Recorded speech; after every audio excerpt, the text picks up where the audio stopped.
Assalamualaikum warahmatullahi wabarakatuh. Sobat Super, ketemu kembali dengan saya di channel Super Teguh Official. Nah, kali ini saya akan sharing-sharing kembali ya tentang tutorial teknik atau cara budidaya maggot BSF. Nah, saya mulai dari prepupa ya, saya awali dari prepupa. Jadi nanti saya masukkan di kandang BSL. Bagaimana caranya ya, ikuti terus sampai tuntas ya, jangan sampai di skip ya supaya tidak gagal paham. Oke, tapi jangan lupa subscribe, like, share, and comment supaya saya bisa meneruskan sharing-sharing pengalaman tentang maggot saya. Oke, selamat menonton. Let's go. Oke, Sobat Super, inilah kandang maggot BO Pon yang berkombinasi dengan kandang ayam dan bersebelahan dengan kandang BSF ya.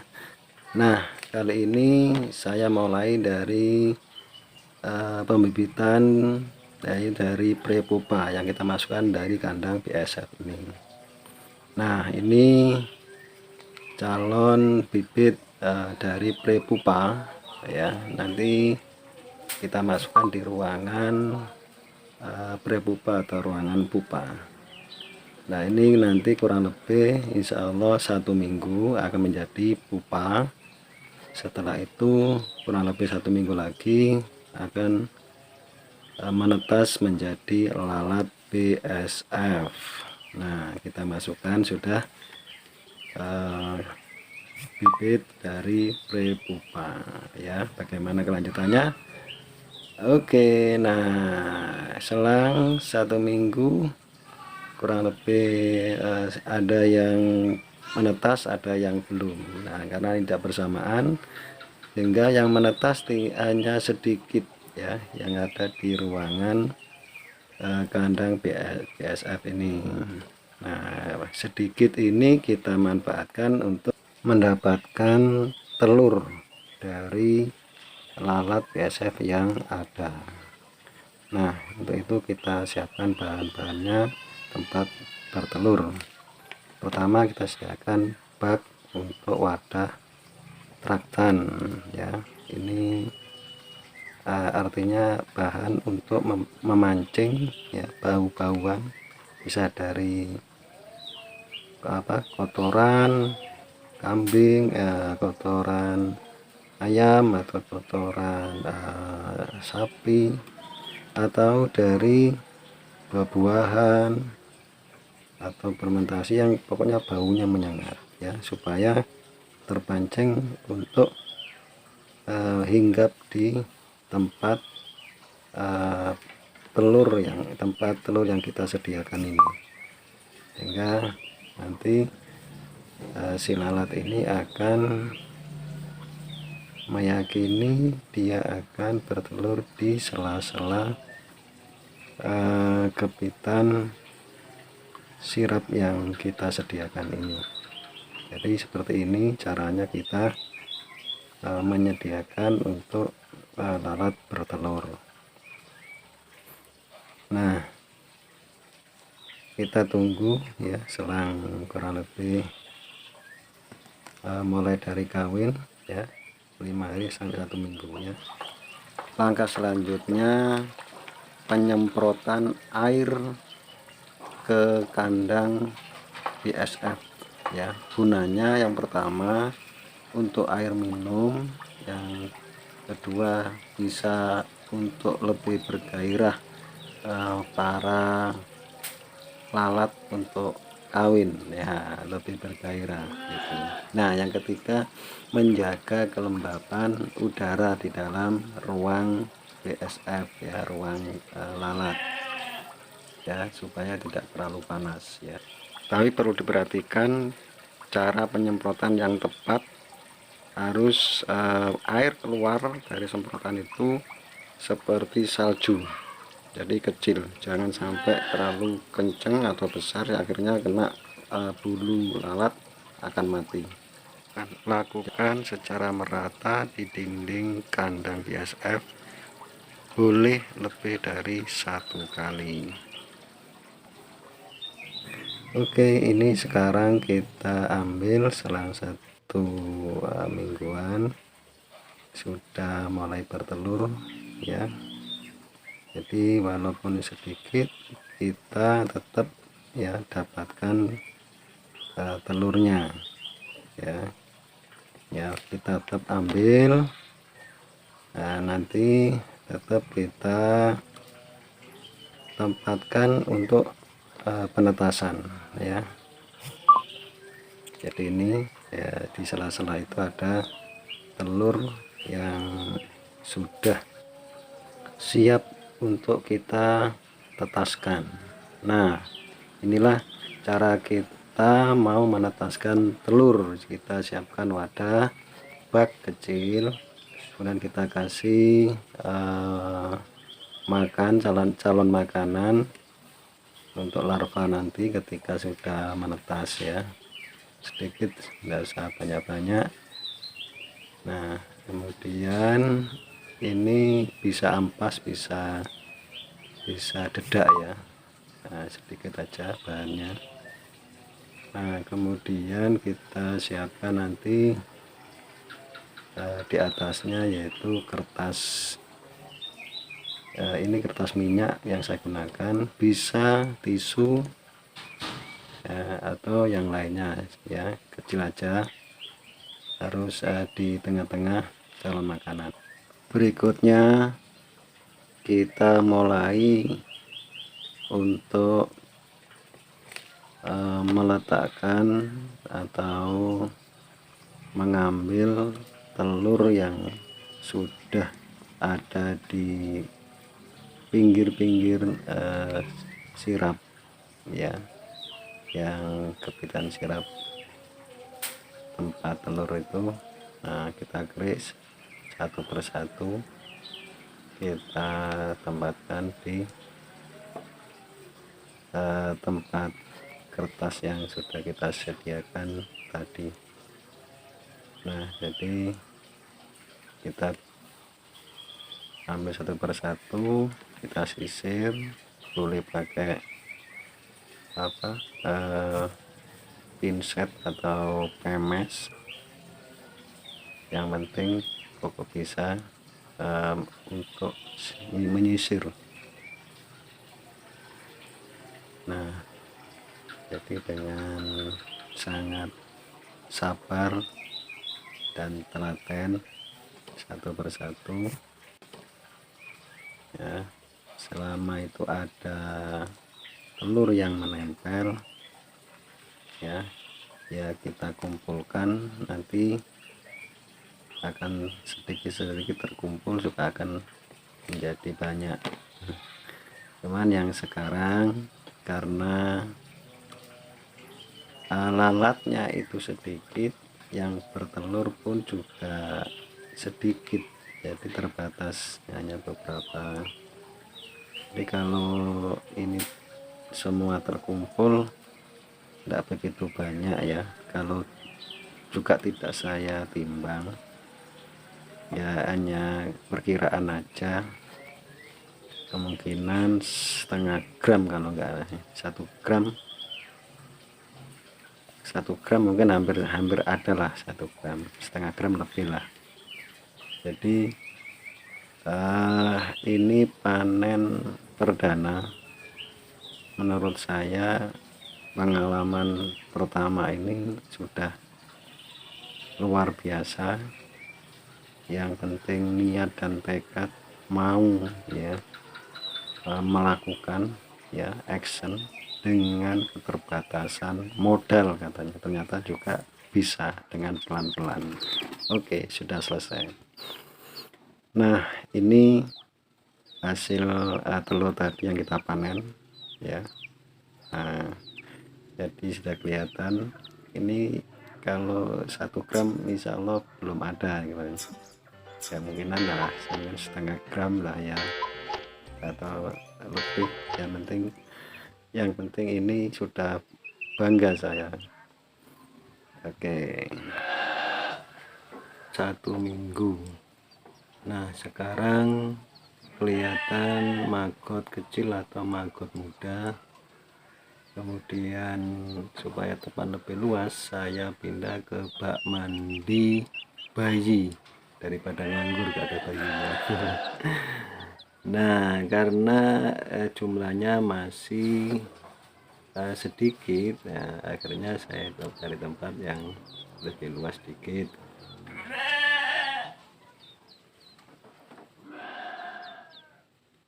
Nah sekarang usia kurang lebih 2 minggu ya, yang sudah kita pindah di bak mandi yang lebih besar. Nah seperti ini ya, kelihatan sehat, ginuk-ginuk. Nah dulunya bagi orang yang jijik mungkin apa ya, nggak mau lihat. Tapi yang mau adalah uangnya. Siapa yang nggak mau uang? Kalau lihat seperti ini kayak jijik gitu kan. Coba nah ini 2 minggu sudah panen maggot sebetulnya ya, ini maggotnya. Nah seperti ini.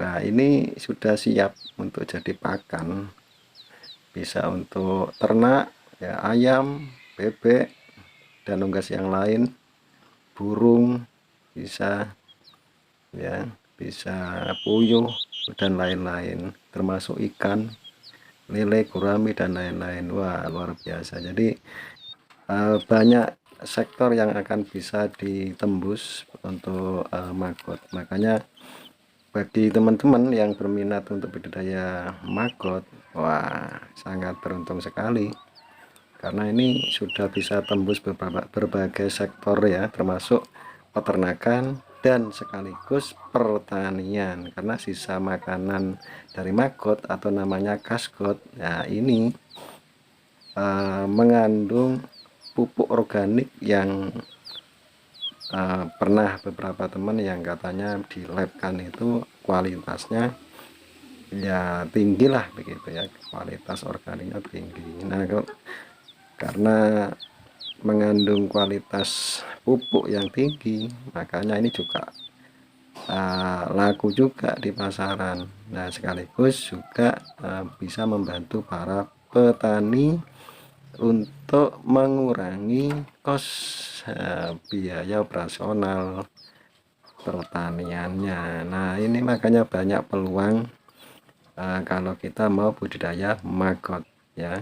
Makanya ini termasuk solusi yang selama ini menjadi kesulitan para peternak dan petani ya.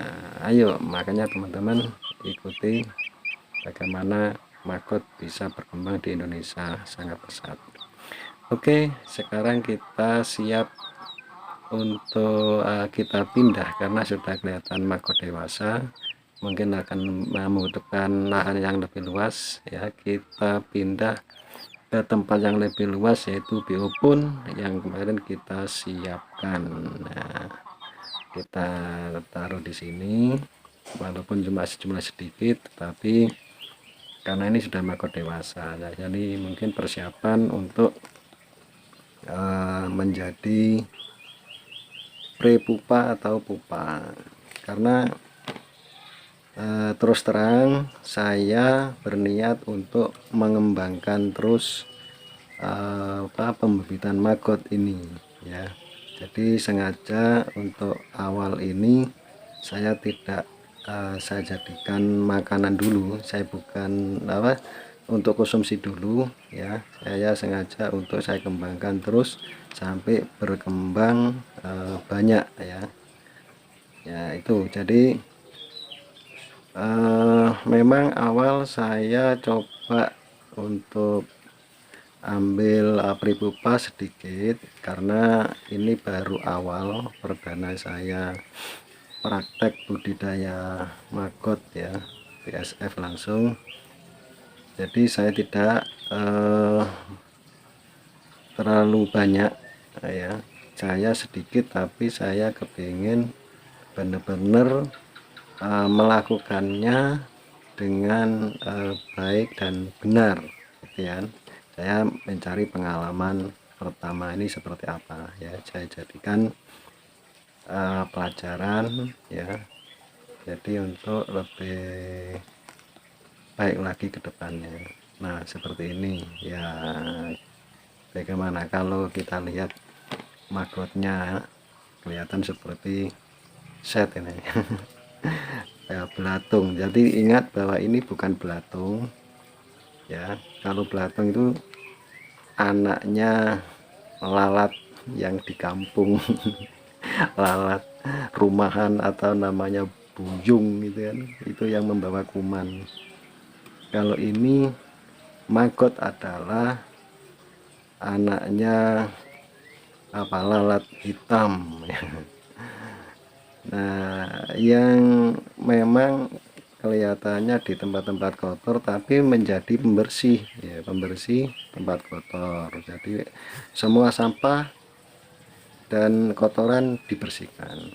Oke, sekarang sudah berusia 3 minggu. Nah ini sudah masa mulai maggot dewasa atau menjelang prepupa ini. Nah ini yang atas kemarin sudah saya pisah ya, kemarin kan ada 2 panen, 1 dan 2 saya saringkan satu, ada yang kecil ada yang besar. Nah yang atas itu sudah saya pisahkan, yang kecil dan yang besar ya, sudah saya ayak ya, yang besar saya tempatkan di biopon yang bawah.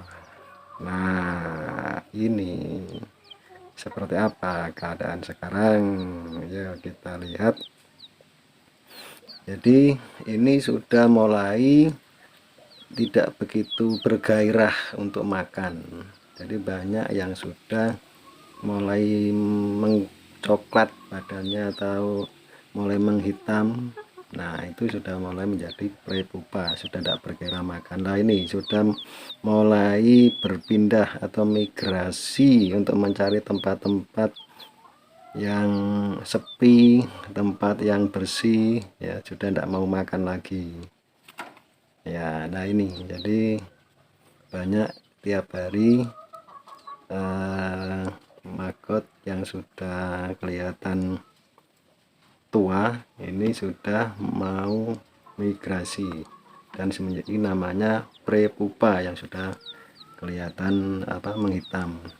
Nah sudah banyak ini berkeliaran kemana-mana karena tempatnya terlalu lebar dan banyak yang kosong, jadi kemana-mana ini. Sebetulnya ada tempat yang tempatnya migrasi itu ya, tapi sebagian nantinya juga ke sana, tapi karena ini tempatnya banyak yang kosong akhirnya kemana-mana ya.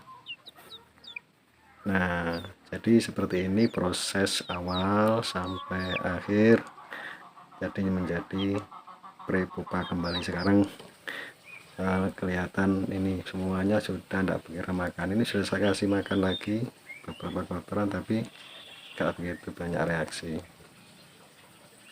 Nah seperti ini ya, ini pengalaman pertama saya, luar biasa.